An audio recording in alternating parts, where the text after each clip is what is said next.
Hey everyone, it's Norm Farrar, aka the Beard Guy here, and welcome to another Lunch with Norm, the e-commerce and Amazon FBA podcast. Today, we're going to be discussing how to launch your product on Amazon with PPC in 2024. Today, we're going to be also discussing the key factors to consider when developing a new product, what's working, what's not, the best practices, and why it's important to track organic keywords. So welcome to another Lunch with Norm, the e-commerce and Amazon FBA podcast. Lunch with Norm. Lunch with Norm. Lunch with Norm. Lunch with Norm. All right, like I mentioned, today it's going to be all about launching a product on Amazon with PPC in 2024. Our guest is the founder and CEO of PPC. As a long-term Amazon seller, he made it his mission to help others with their PPC. His deep understanding of the Amazon algorithm, not Walmart, but Amazon algorithm, undoubtedly gives their clients an unfair advantage. And I am talking about a first-time guest, Isaac Gross. Guess what, guys? That's the first time in about 10 episodes I've been able to pronounce a name. I'm surprised I didn't screw that one up. But anyways, let's hear from our sponsor and we'll come right back. Facing cash flow challenges with your e-commerce business? Discover Viably, your ultimate financial ally. From real-time sales data integrations to immediate funding access, Viably is here to support you. Plan your growth with their free tool for online sellers and engage with specialists whenever you need. Extend your cash flow with Viably. Okay, we are back. And where is the mayor of Blunderville? Hey, happy Monday. Happy. How's it going? Good. Where is everybody? All right. Well, we got Cool Hand 99 joining us and Tuyen, who thinks you are too funny, which I don't know if I don't know about that in my own mind.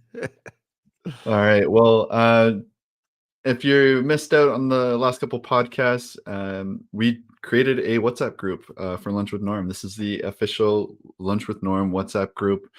So go ahead. You can join with the link below. And also, I'm just going to throw this up while we do our little talk beforehand. But join the WhatsApp group. You can scan this code here to enter. And it's a great place. We're going to try and get as many guests as well. So Isaac, feel free to join the group too. And yeah, just a great place for community, sharing some tips about, Black Friday. I know, Norm, you shared pre-Black Friday and Cyber Monday tip in there with everyone. And Right. we got a great group growing. It's growing fast. And overall, yeah, lots of engagement. Surprised. So different feel than our Facebook group. Our Facebook group is awesome. We get a lot of engagement in there, but the WhatsApp group, it's just a different feel. So maybe that's our sweet spot, is that WhatsApp group. But I noticed just before I came on, I think it was Luke. I think it was Cool Hand, otherwise known as Luke, asked a question about photography. And there's a variety of people you could use. Like Taylor Boone is definitely one person that you can use. And I'll answer this in the group, or maybe Kelsey, you can answer this while we're talking with Isaac today. But there's productphotography.com. And that's exactly like it is. No misspellings. Productphotography.com. AMZ One Step. If you're looking for a high-end, very high-end product photographer, I can give you the person that I use, but you will pay. Like if she's going to do a photo shoot, it'll be around $1,500 to $2,500. So I think Taylor would probably be great. And we've also had other photographers on. Maybe during the podcast, you could check that out. That other photographers that we've used. There's been a lot. Oh, even fast photography over with Stephen. But I think Taylor would be probably a good one for you, Luke. All right, awesome. So, yeah. So yeah, sure. I was actually giving a suggestion for. Oh, okay, very good. Perfect. Yeah, I think Kohan99 actually recommended AMZ One Step if I'm not Okay. Yep. if I'm remembering. I've used them quite a few times. So hopefully we'll even get them on. But It's a all clean. right, Mr. Micro Influencer. I saw that you're up around what is it? 80,000? Is it 80,000 on my one video. So yeah. Yeah, that's for the Amazon deals, and I started doing some Walmart deals as well. So just a little update. Got a video that got 80,000 views, which I'm super excited about. over the And weekend? Yep. yeah, just trying out some different content. And yeah, if you're interested, you can always email me k@lwndeals.com if you want a video or to share a deal. Just let me know. And yeah, good to see you, Tom, as well from London. And yeah, I think we're good to go. I just looking at Tyen's wow, $3,500. Those images must have been awesome. But you know what? You really do get what you pay for. And I'm actually, my background is in photography and film. So I don't even do my own because I suck at it. I think I got kicked out of class, but that is my background. That's what I majored in. And the difference between a really good product photographer and even somebody that specializes in specific types. And I can give you some examples. If you're I used to work with a company up here in Canada called M&M Meats, and the marketing director used to always go to this one very, very, very expensive photographer to do all their food photography, because it really does take a special type of photographer to bring out the quality of the meats and to understand how to make it juicy, and just all the little tricks. And that's the same thing with wood. So I know I tried to do this when when I was had my own photography. Well, I think it was my third, fourth semester, and I thought, oh, my dad was creating grandfather clock or building grandfather clocks. I'll take some pictures for them.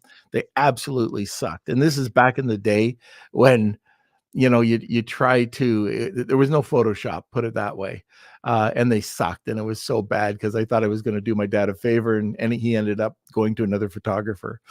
But anyway, I just want to bring that out because specialists in business, like we're talking about today, a specialist in PPC can definitely bring out more sales and optimize those sales for you. So a lot of the times trying to do it yourself, like I did with the product and wood photography, it would have been different if I would have went to a specialist in wood photography, just like today we'll talk about PPC. Okay, so anything else, Kels, before we move on to Isaac? I just want to say a quick hello to Rad, and I believe that's Marina. So good to see everyone. And yeah, get your questions in if you have anything regarding PPC, and just join that WhatsApp group.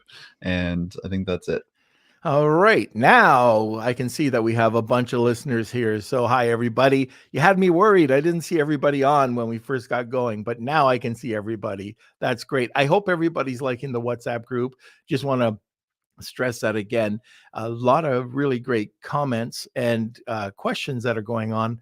And it's so great to see a different environment, a different atmosphere where, as a community, we're going to be able to grow.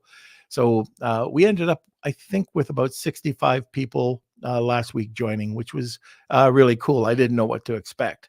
Okay. Now, if you have any questions or comments, throw them in the comments section. I see Simon just came on. Hey, happy Monday, Simon.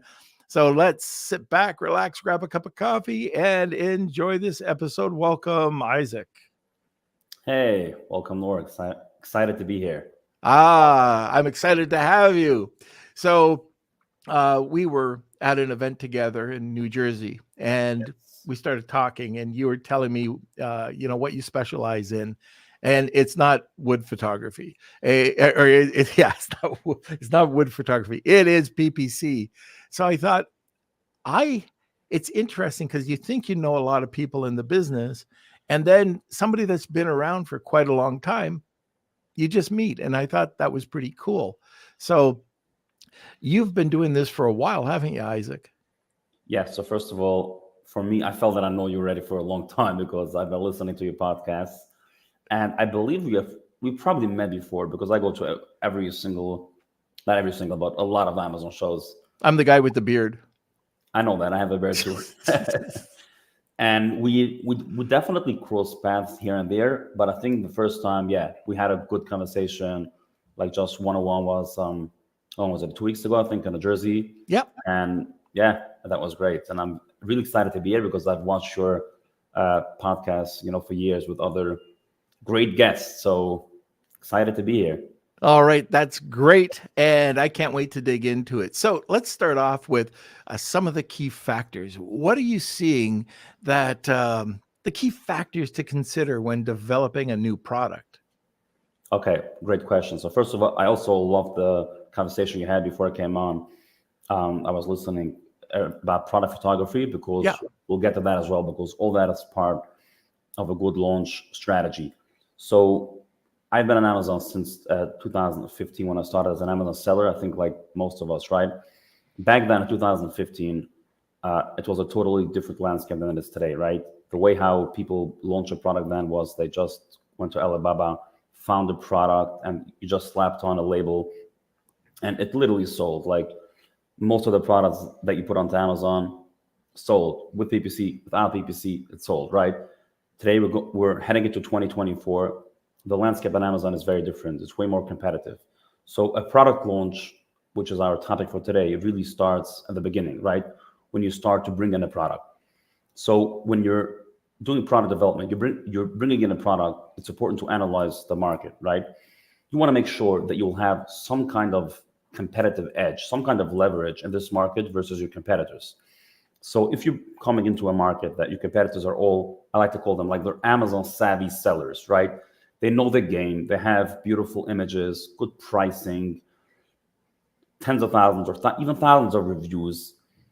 What are you going to bring to this market? If you're launching another Me Too product, you'll have a very hard time really breaking in and taking away market share from these sellers that have, again, a ton of reviews and have been there for years. That's why a successful product launch starts with smart product development. And what I mean by that is you need to find some kind of edge. It's either a better product.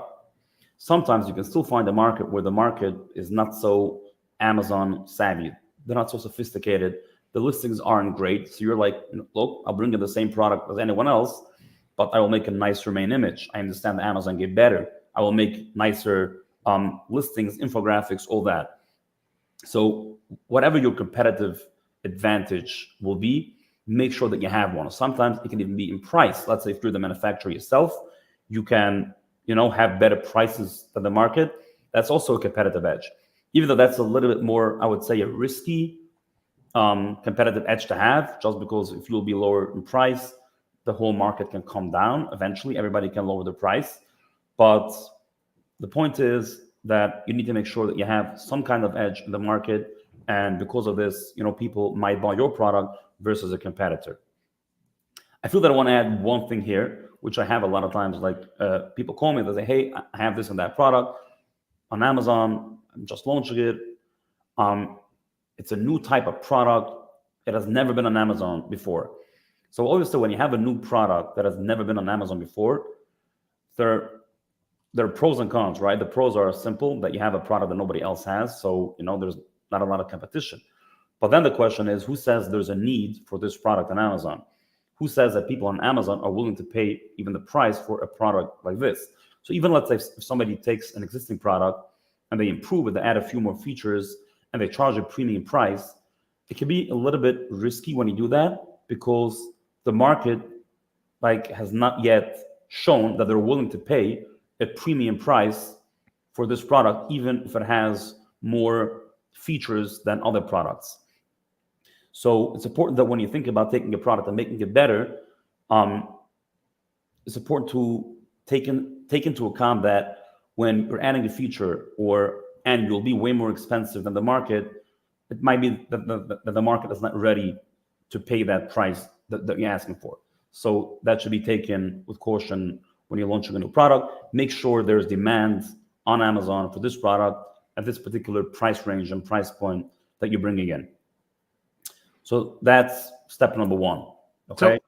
So if I can cut in here for a second, one of the things, and now this is all, it all leads up to what our main topic is today, is going to be PPC, but this is so important that, and I can give you an example. When Tim Jordan and I had our Centurion League, we wanted to show people how you could dig into it. I know him and Bradley Sutton did something with the wooden coffin shelf, but we wanted to show something how quick you could do it and get something in a sub niche that you could kill it with PPC. And what we did, and some of you have probably heard this, but we just went to Alibaba and we went on to Amazon. I don't know how we got on tortillas. We're both foodies. So we went into a tortilla press and we noticed that there was metal tortilla presses, and that pretty much saturated the market. We looked on Alibaba for tortilla presses for something different. And we noticed that there was a wooden one. And then I think it was Tim that said, you know what we can do with this? Instead of getting the wood from China, let's make it in South America. Let's make this an authentic tortilla press. And then when we did this, that was it. I mean, that was the market. Now that we've said it, there was maybe one wooden tortilla press out there. And first of all, Isaac, get this. So the metal ones were more expensive to buy. The landed cost was more expensive, and they were at around 20, I think it was $29. Ours were less expensive, and you could sell it at $99. Oh, wow. Yeah. And now, of course, they're completely saturated because the word got out. And but this we were just showing this as an example. We didn't get into it, but I can tell you, and hopefully you agree, that if you had a niche like that, and we noticed that people were searching for alternatives like wooden, we saw it. We saw it in the Helium 10, like when we were doing the Cerebro. And that's, by the way, is how we also understood that that's a good way to get into the marketplaces. We saw that people were searching for wooden, but it also opens up the gate for PPC, doesn't it? 100%. And that's actually a great example of this. And by the way, what you mentioned about seeing the keywords in Cerebro, that's also a great point, because when you do keyword research, a lot of times you get different ideas for product development. And the same with PPC. Let's say you have a product and you see in the keywords, hey, people searching, this material, this color, and nobody has this color. So this is actually, a very great point is that in keyword research, a lot of times you can get great ideas for product development, either new products or as like new different features or colors in this particular product. So basically proving my point. And as you said, like after having this product out of the market for a couple of months or a year or two, it'll be flooded with, with a ton of competitors that will bring the price down. Anyway, so we have a product, right? The second thing you need to do in the product journey, let's call it, is to have a beautiful listing, right? You need to present your listing to the world. People don't go into a store, they can't touch or feel your product, they see it online. And you need to have a beautiful listing, a beautiful main image, and nice secondary images, lifestyle images, infographics. People these days are very visual, and people read less, and they want to, like, in the blink of an eye, you need to basically impress them to catch them, right? I posted on LinkedIn, I think it was last week, that Amazon recently released in a blog post. They said that over 50% of most purchases, over 50% of purchases on Amazon happen in less than 3 minutes. That means the customer comes to Amazon, they search, they have 3 minutes until they're checked out, okay? And that shows the importance of having a beautiful listing that somebody should quickly get an idea what this product is. They can see all the pros and cons of features, and it talks to them, and they will check out and buy. One very important thing, I would say this is probably the most important part of your listing, is your main image. So people ask me a lot of times, what are the traits? Like, we work with a lot of really large brands, and they ask me, what are the traits you see in a successful seller? So it's hard to answer because there's obviously a lot of different traits and different sellers. But one of the main points that I see that successful sellers do, they obsess with their main image. They literally, like, this is the most important thing when they launch a product. And it makes a lot of sense, right? Because you're in a crowded marketplace. You're basically, let's say somebody searching for garlic press, right? You have competitors all over you, around you. When they click in, under your listing, everywhere, right? You have competitors selling the exact same product that you're selling. And the main image is what they see, the first thing, and you need to make sure to stand out. So that's why I love your conversation about product photography. There's cheaper options, more expensive options. And as you said, that if you have a wood product, make sure that your photographer specializes in wood. And I can't stress this enough. And there's tools like PickFu, other similar tools where you can split test your main image and get from real people feedback. Which of these images talk to them, which one is nicer, and which one stands out. A lot of times you will have one perspective, but when you talk to other people, they will have a different perspective. Either use PickFu or just go around to friends, family, team, ask them, which one of these pictures do you like more? I'm actually a big fan of 3D rendering. I wonder your opinion on this, Norm, but I think 3Ds make your product look really sharp, crispy. Again, a good photographer can do that as well, but 3D renderings, I'm a big fan of this. So again, Yeah, I was going to say with 3D renderings, one of the tips, and you could look at this for pillows or sheets or anything that wrinkles. You need a 3D rendering, right. And even when you're talking about a cylinder, like a lot of bottles, like let's say supplements, you can tell the people that use 3D renderings compared to just Photoshop or just a basic photo. Thank you. And it's so important because that's that's when people want to move forward with your product. And by the way, Isaac, when somebody is doing a search, I do this in a presentation. I really want 3 minutes to buy, but it's a microsecond to pick which product you're going to go and check. So when I do mine, or when I do a search, I've taken a search for knives, okay, Damascus knives, chef knives, and I've got this sheet that's, I don't know, I think it's got 16 different groups on there, including the sponsored ads. Right. And I just let people see it for a second, and then I say, which one would you have picked? And 9 out of 10 people in the room pick one. Wow. And then the other ones, I can tell, pick the other. Everybody else doesn't have a chance. Wow. And it's so crazy, but it's psychology. And this is for me, I use pattern interruption.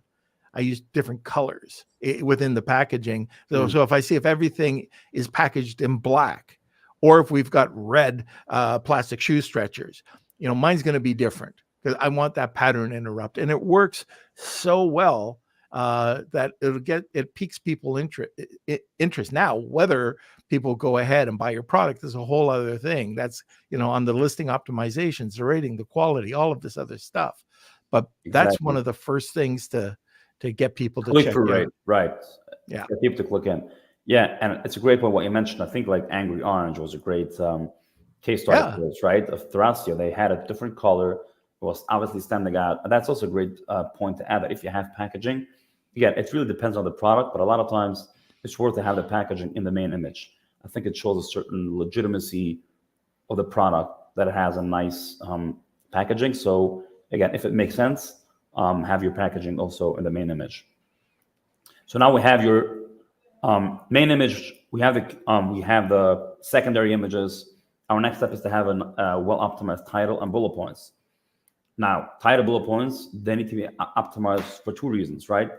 Optimized for the algorithm, to make sure to explain for the Amazon machine, for the brain, for the Amazon algorithm, what is my product. So you need to have the right keywords in the title and bullet points, and we'll go through soon how to choose your keywords wisely.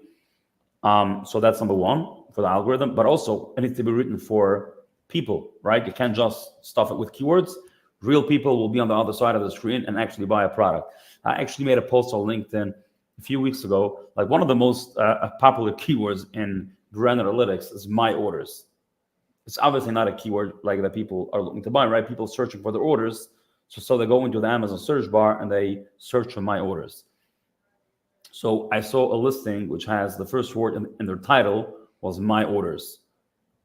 So number one, you don't even want to rank on my orders. It's not a keyword that will actually bring you sales. But even if you do want to rank, don't have the first words of your title, my orders, right? Even if you want to have that keyword, have it somewhere in the back end, not in your title.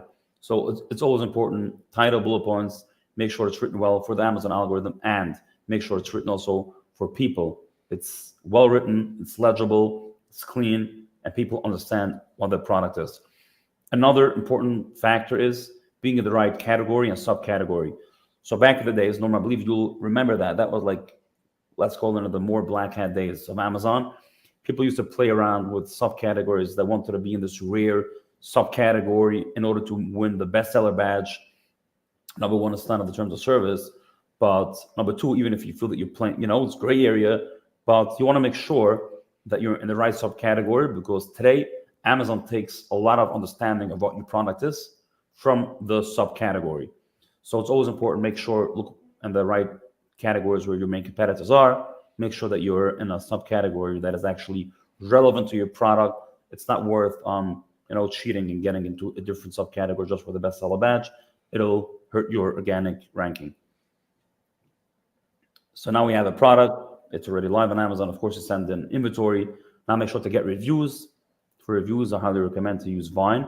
Again, the Vine reviews are critical, so you need to make sure that you have a good product. If a product is not good, they will tell it to the world. So, yeah.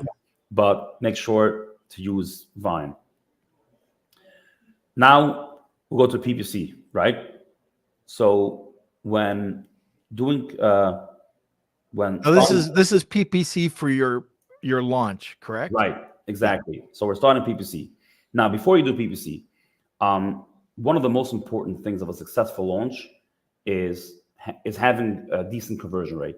Now, we all know the Amazon honeymoon period. Amazon basically gives the benefit of the doubt. Your new product, Amazon understands that you're not going to have the conversion rate of your top seller. Amazon doesn't expect that from you, right? But you still want to send the signals to Amazon that this is a product that is converting well, right? Now, a good conversion rate is all relative to the price point and to the market. But you need to think, and I always tell that to clients, like if you're launching a product and it says, be the first one to review this product, or even if you have already a couple of reviews, right? Why should somebody buy your product versus the competitor? Let's say even your product is a little bit better. Let's say your listings are beautiful, but still you have competitors that have thousands or tens of thousands of reviews, right? You need to make people want to take a chance on your product. So one of the strongest levers you can pull is actually price.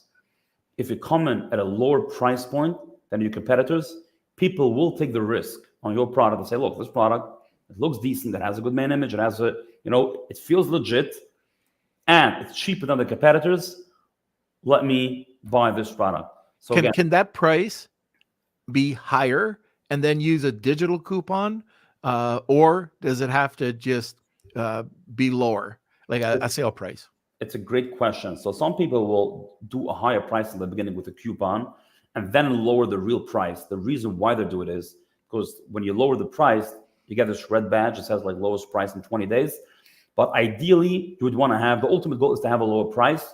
That's what I've seen a lot of times, that let's say a $30 price with a $10 coupon or a $20 price, the $20 price will convert better than the $30 price with a $10 coupon. Many, like it feels, I don't know why, but it feels cheaper when you have just a $20 price point. But again, as I said, some like to have in the beginning a higher price with a coupon just so they can get some sales at a higher price point. Then when they lower the price, let's say to $20, they get this red badge, which it's not so black and white and you don't always get it, but they get this red badge of says like the lowest price in 30 days. And that helps a lot.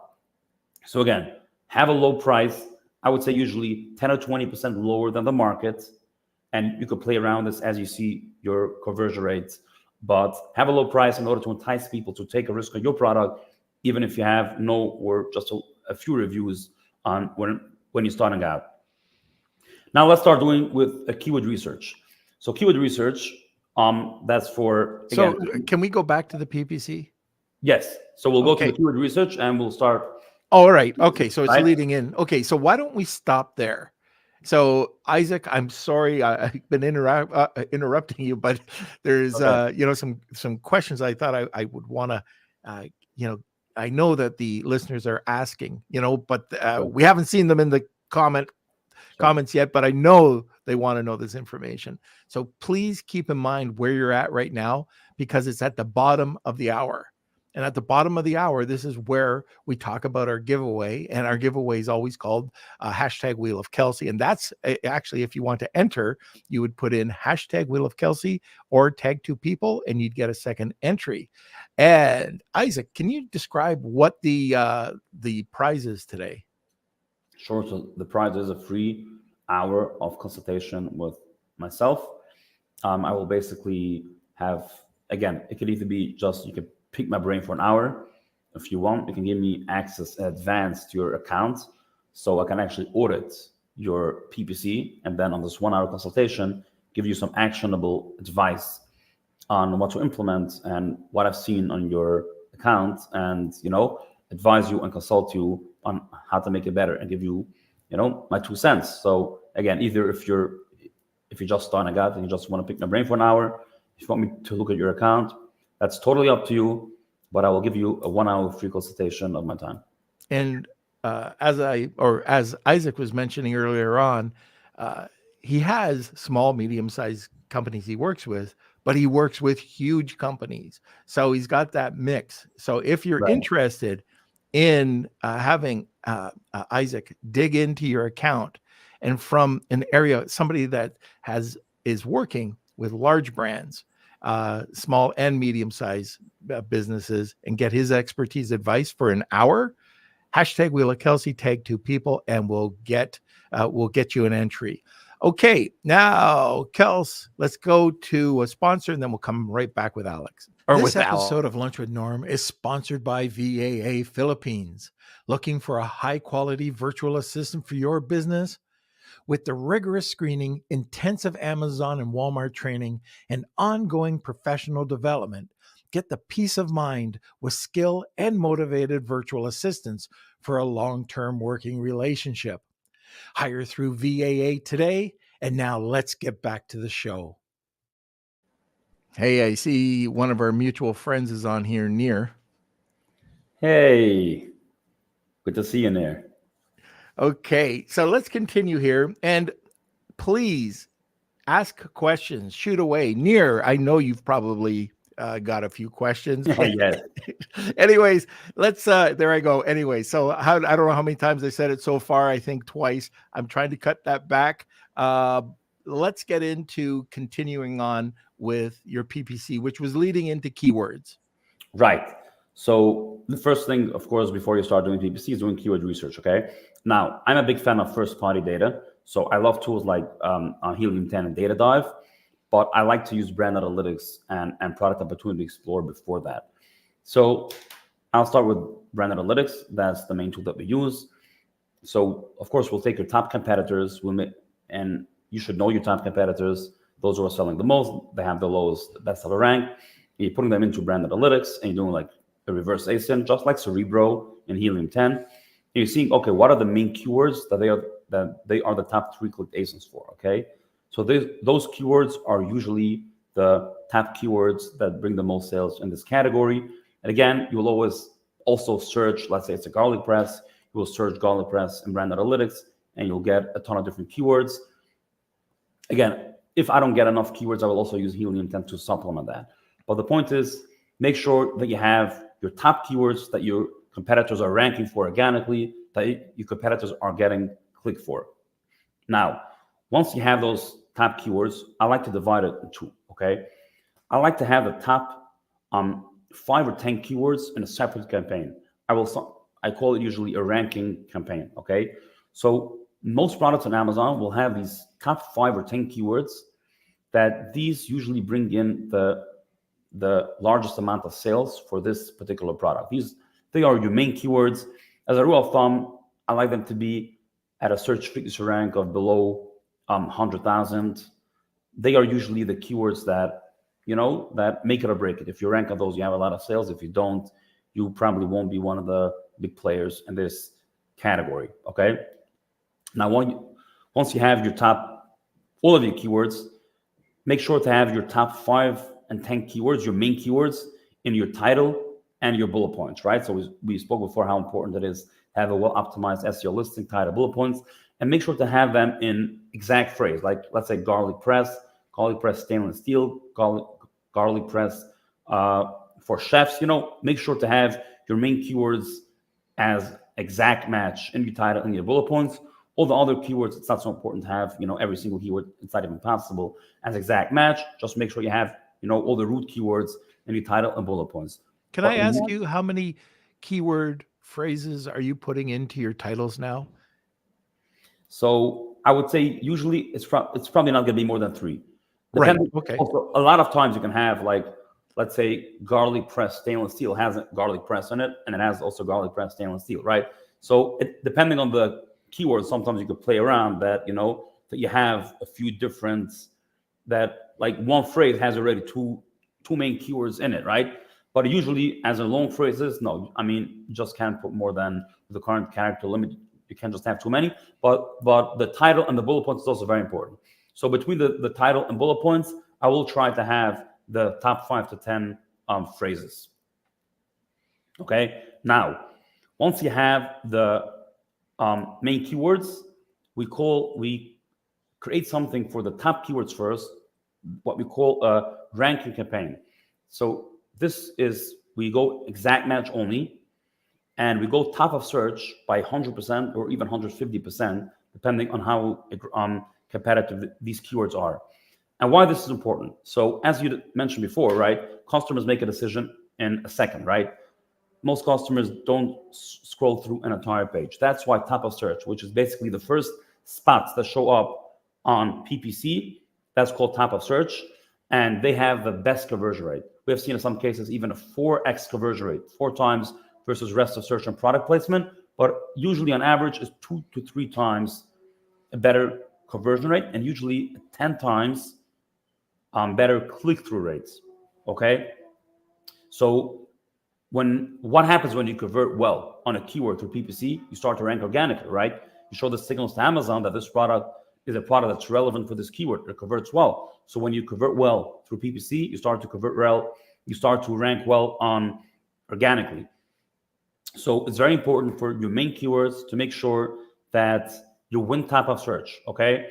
So, and go exact only, because you want to make sure to concentrate the traffic to those keywords. And I would usually put 40 to 50% of our total launch budget for these ranking campaign, for the ranking keywords. Okay.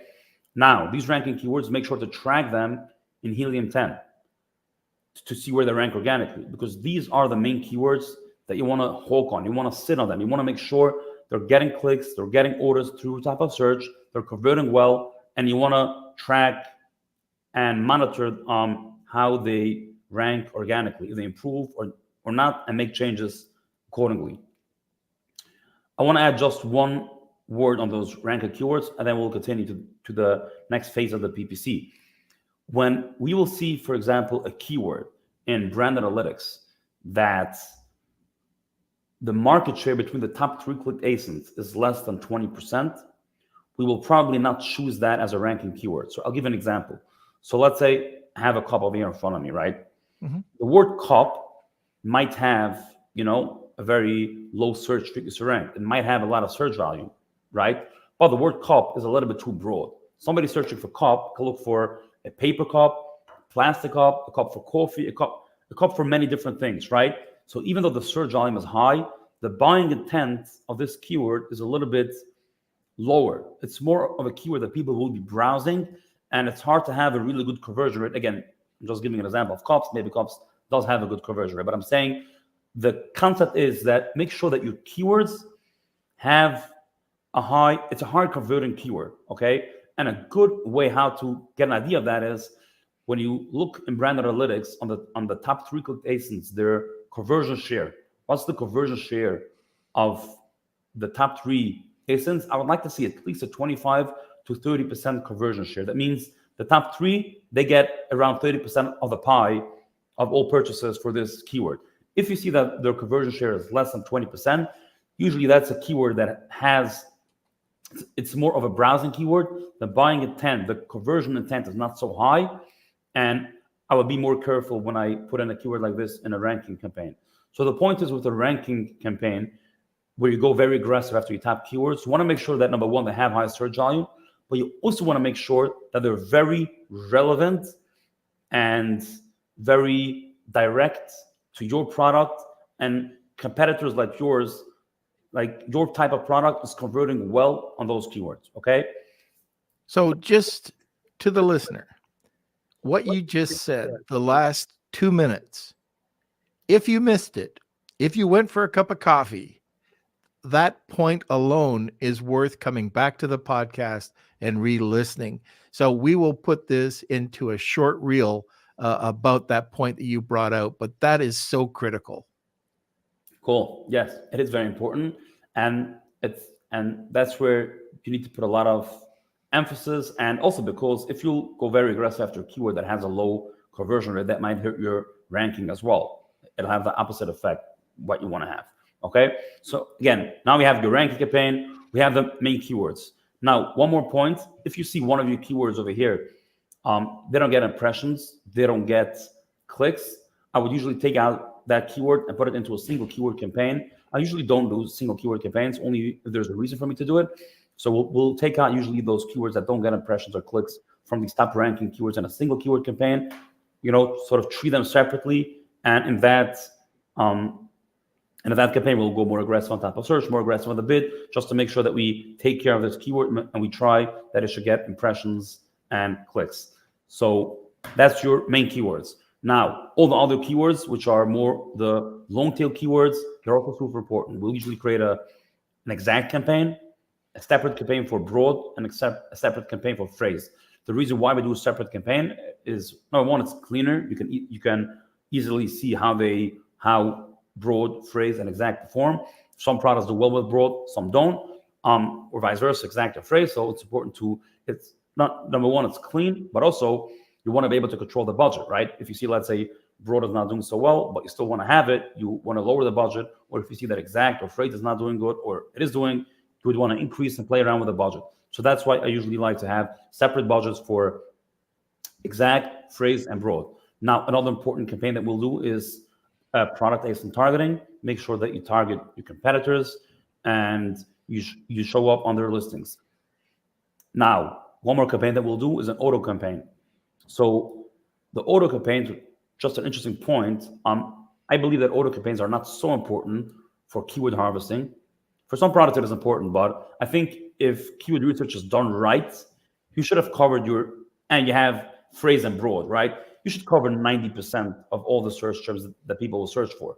So I think auto campaigns are more important to show up on a lot of different placement where you can where only auto campaigns makes you come up there. So one good example is the deals page, right? So let's say if you have a lightning deal, and if anybody goes to the deals page, you'll see some sponsored slots on that page. That gets triggered from an auto campaign. So that's just one example, but there's a ton of different examples, like a lot of weird placement on Amazon.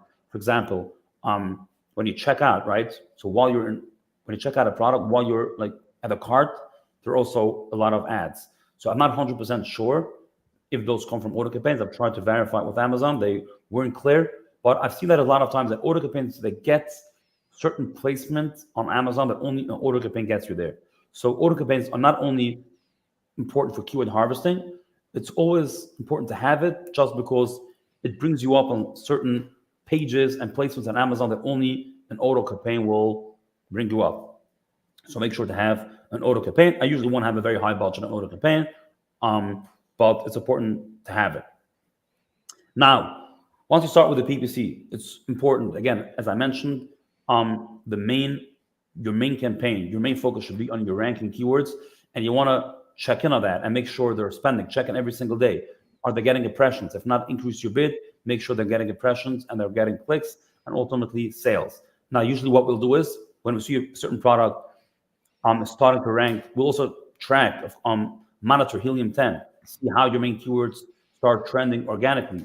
And when we see a certain product that it starts going in the right direction, we'll usually double down. Okay, we'll start spending more on that keyword just to make sure that we're actually continuing the trend that we're seeing, and we're getting, again, more clicks and more orders on this keyword to make sure that we're ranked organically.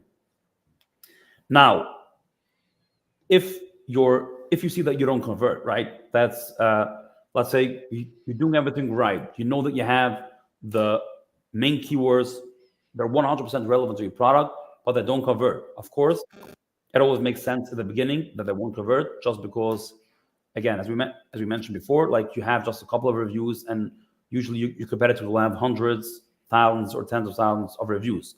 But as we said, you need to have some kind of decent conversion rate in the beginning in order to benefit of the honeymoon period.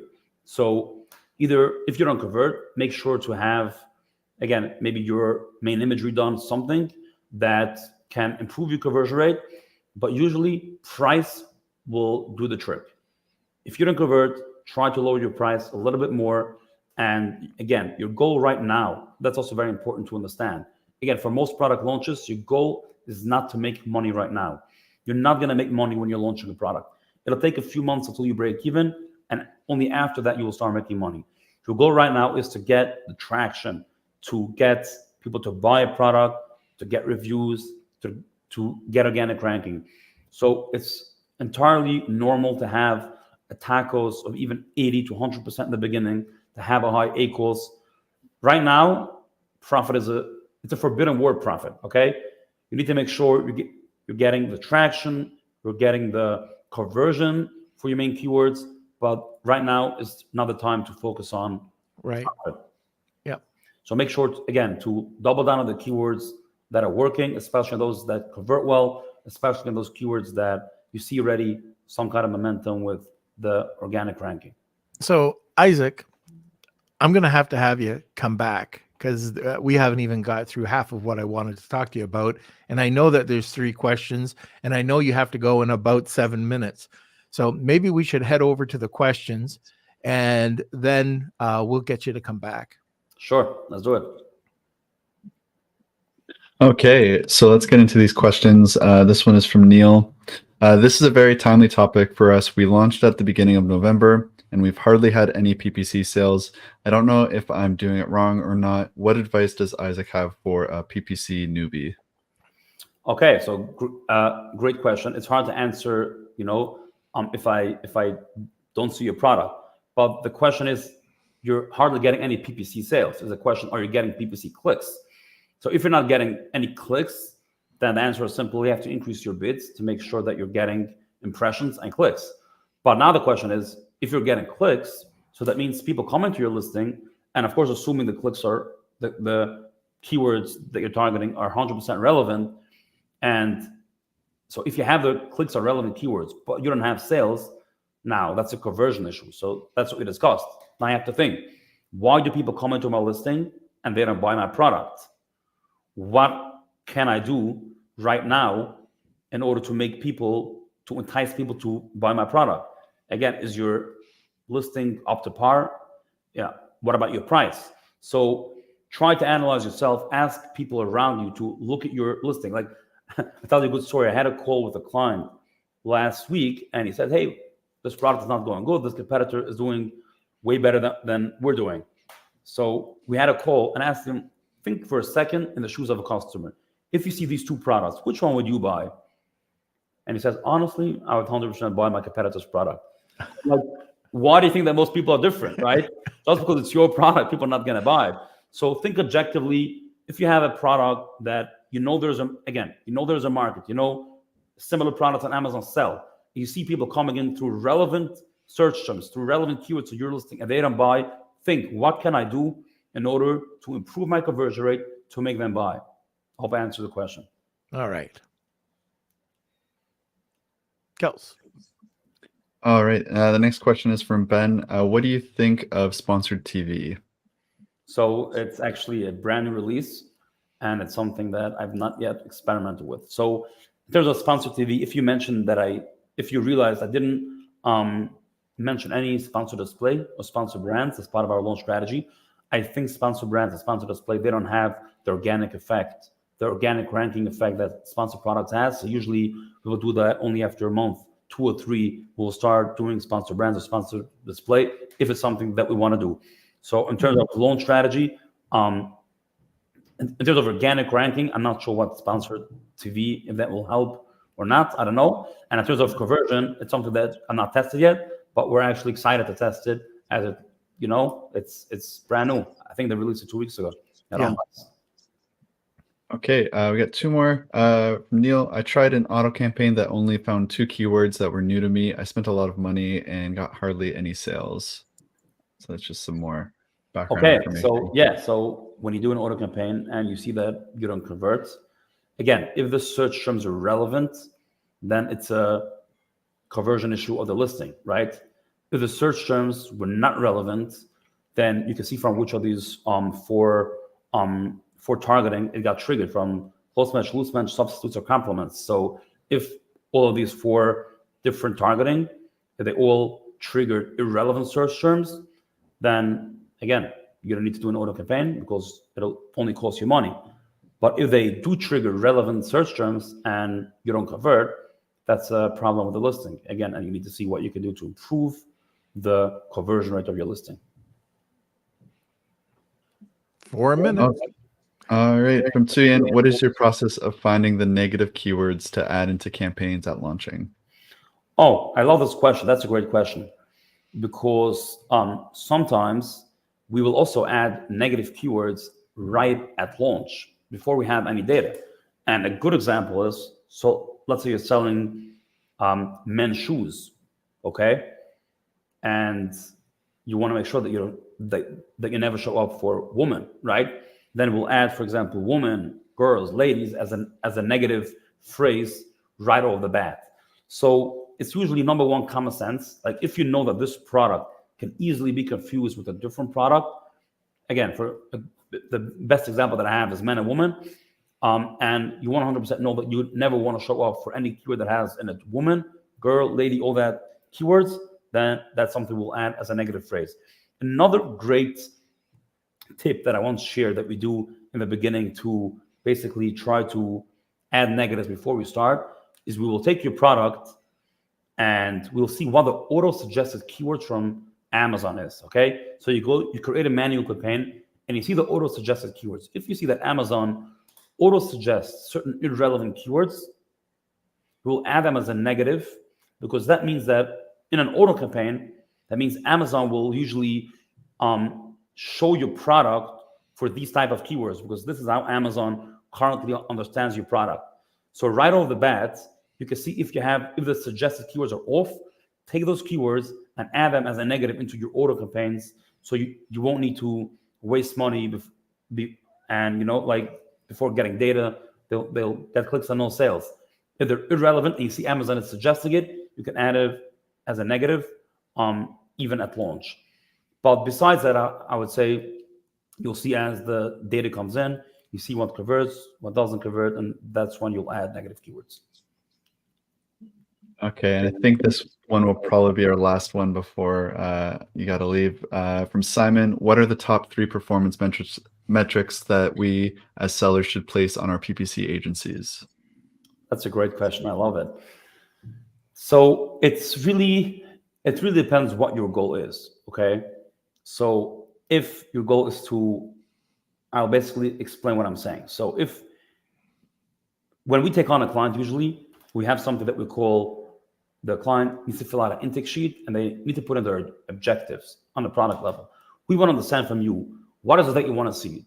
Let's say if you have more sales with a lower profit, are you happy with that in the short term? What if we lower your ACOS or your TACOS, but sales drop? Are you happy with that? So certain sellers are more focused on growth and they're willing to sacrifice profit. Certain sellers are more focused on profit and they are willing to sacrifice growth and even lose sales if the profit can increase. So I would say you need to know, it's not about the top 3 metrics. It's really about what is it that you want to accomplish. Do you want to grow? Then this should be your main KPI. Do you want to bring your TACOs down? then this should be your KPI. Do you want to bring your equals down? Then this should be your API.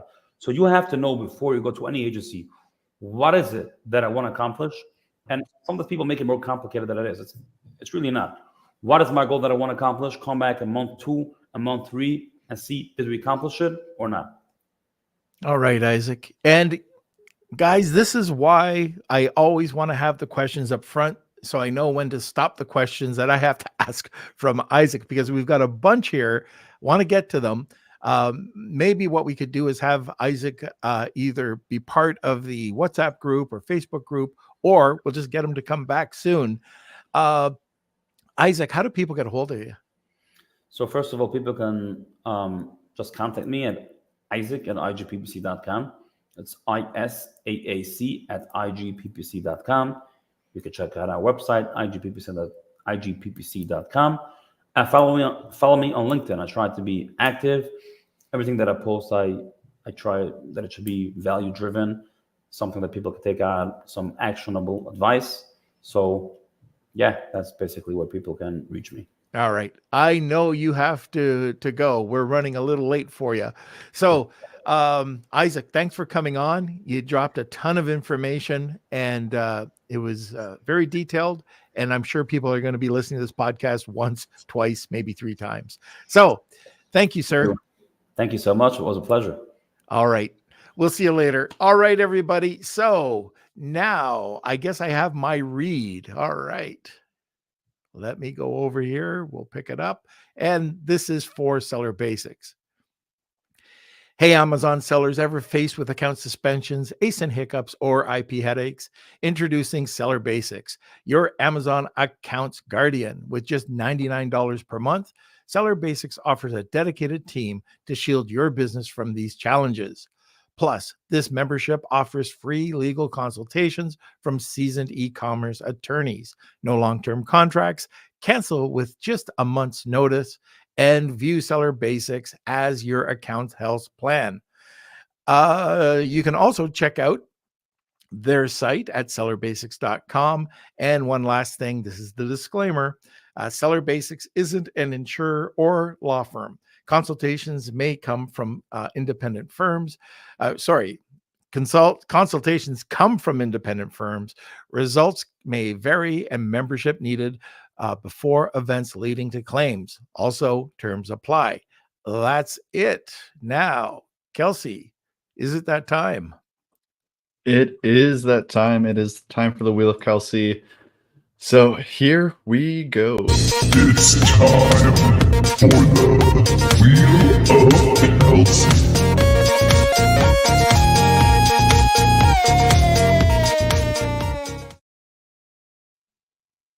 All right, we got a large wheel today.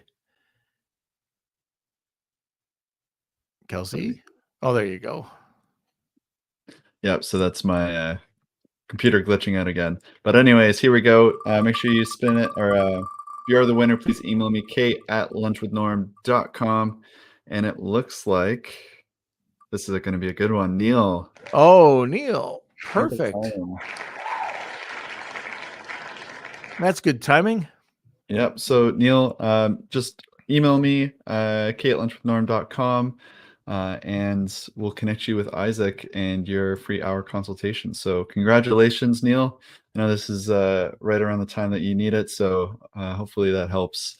And okay, I think that's it. Okay. A couple of things, Kels, about the newsletter. So we've got a newsletter that's going out every Monday.